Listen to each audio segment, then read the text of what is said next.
واخيرا سناب شات الغى مصدر الصور والفيديوهات بعد الرفع. نحن عاده اذا رفعنا صوره او فيديو من البوم الكاميرا او الذكريات، سناب شات يكتب لك فوق تم الرفع من البوم الكاميرا، تم الرفع من الذكريات. الشيء هذا خلاص تم الغائه نهائيا. يعني الحين انت لو رفعت شيء من البوم الكاميرا فقط راح يذكر لك تاريخ الشيء هذا، سواء صوره او فيديو. لنفترض فيديو، بيكتب لك مثلا الفيديو هذا انت مصورونه من شهر، بيكتب لك منذ شهر، ما بيكتب لك من البوم الكاميرا منذ شهر نفس قبل، لا، فقط يكتب لك تاريخ الملف هذا. زين احمد، انا ابغى ارفع شيء على سناب شات ويكتب لي الان، ما يكتب لي منذ شهر. الموضوع وايد سهل، انك تعدل على تاريخ الملف هذا.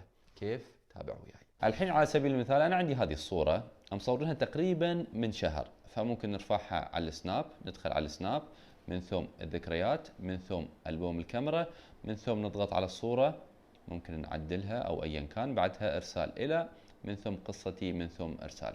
الحين لو شفناها في قصتي، لاحظوا معاي بيكون كاتب لي منذ شهر. طبعا ما راح يكتب لك مثل ما ذكرت من البوم الكاميرا او الذكريات، ولكن راح يكتب لك تاريخ الصوره. الحين كيف نجدد التاريخ هذا؟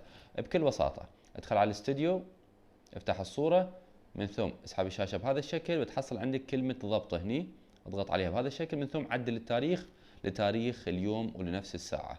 اضغط اول شيء على السنه، اضبطها مثلا 23 ابريل بهذا الشكل.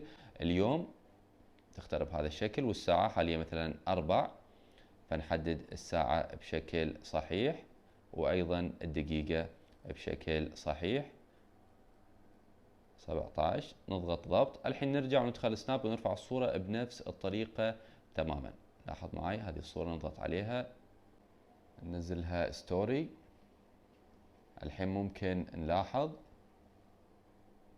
عطاني الآن، شوفوا الصورة اللي قبل شوي اللي رفعناها منذ شهر، ولكن هذه الآن. وبنفس الطريقة للفيديوهات، عشان ترفع فيديو كأنك توك مصوره بس عدل على التاريخ بنفس الطريقة هذه. أتمنى لو عجبتكم هذه التلميحة انكم تشاركونها مع أي شخص عنده حساب على سناب شات، وشكرا.